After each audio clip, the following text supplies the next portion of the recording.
BJP అంటే బాబు జగన్ పవన్ అని ఎవరికి ఓటేసినా బీజేపీకి వేసినట్లేదని పిసిసి అధ్యక్షురాలు షర్మిల అన్నారు. తిరుపతి రామతులసి కళ్యాణ మండపంలో కాంగ్రెస్ కార్యకర్తలు నాయకులతో పిసిసి అధ్యక్షురాలు షర్మిల సమావేశమై దిశానిర్దేశం చేశారు. ఈ సందర్భంగా షర్మిల మాట్లాడుతూ 2014లో మోదీ ఆంధ్రప్రదేశ్ కు 10 సంవత్సరాలు ప్రత్యేక హోదా ఇస్తామని హామీ ఇచ్చారని, అదే మోదీ సభలో చంద్రబాబు కూడా 15 సంవత్సరాల ప్రత్యేక హోదా ఇవ్వాలని అడిగారని, అందుకు మోదీ అంగీకరించారని తెలిపారు. రాష్ట్ర ప్రజల దృష్టిలో మాట తప్పిన మోదీ కేడీగా నిలిచిపోయారని విమర్శించారు. బీజేపీ పార్టీలో వాళ్ళందరూ కేడీలేనని అన్నారు. సమైక్యాంధ్ర కోసం తిరుపతి వాసి మునికోటి ప్రాణత్యాగం చేసిన విషయాన్ని గుర్తు చేసుకున్నారు. జగన్ అనేమో 3 రాజధానుల సినిమా చూపించి ఏ రాజధాని లేకుండా చేశారన్నారు.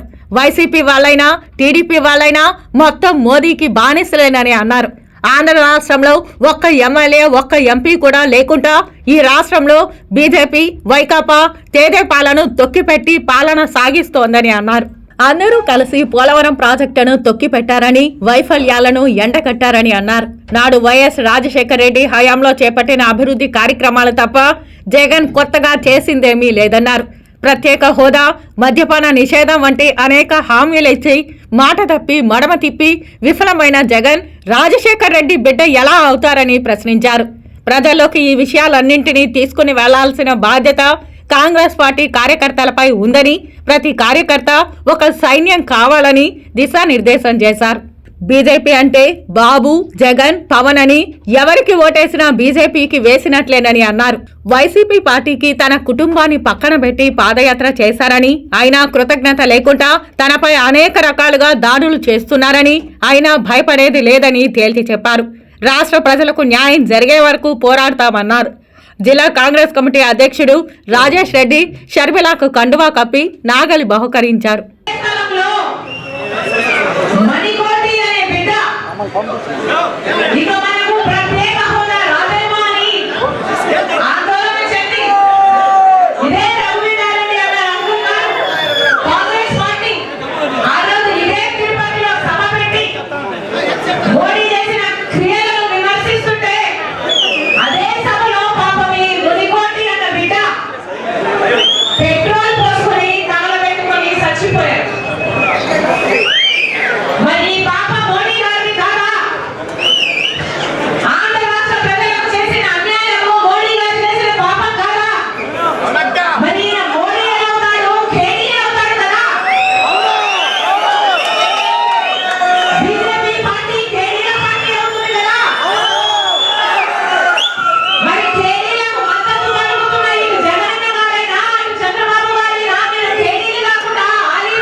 మాజీ ఎంపీ చింతామోహన్ మాట్లాడుతూ భగవంతుడే షర్మిలను కాంగ్రెస్ పార్టీలోకి తీసుకొచ్చారని అన్నారు.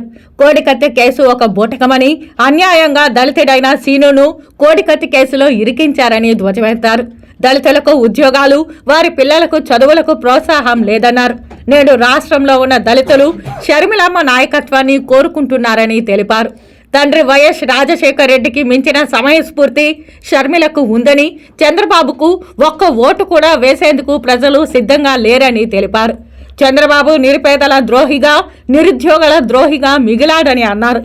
రాష్ట్రంలో కాంగ్రెస్ పార్టీ ప్రభుత్వం ఏర్పాటు చేస్తుందని ధీమా వ్యక్తం చేశారు. అతి త్వరలో తాడేపల్లిలోని సీఎం కుర్చీలో షర్మిలమ్మ కూర్చుంటారని చింతామోహన్ జోస్యం చెప్పారు.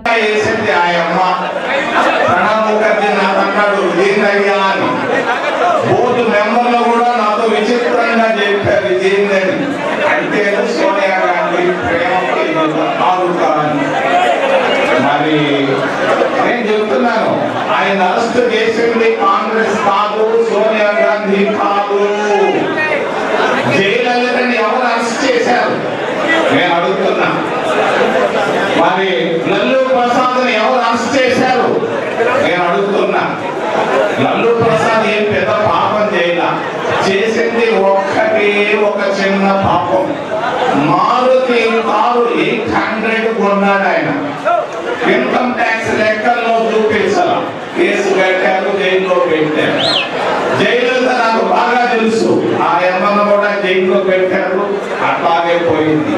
జగన్మోహన్ రెడ్డిని కాంగ్రెస్ పార్టీ ఎప్పుడు చాలా గొప్పగా చూసింది, ప్రేమగా చూసింది. ఎప్పుడు కుటుంబం నేను అడిగేవాడిని, ఏమమ్మా ఆయన పైన అంత ప్రేమ, మేమేం చేశామంటే నవ్వేది. మరి ఇది పొరపాటు, నేను ఖండిస్తున్నాను. జగన్మోహన్ రెడ్డి కాంగ్రెస్ పార్టీ అరెస్ట్ చేసింది అని అంటే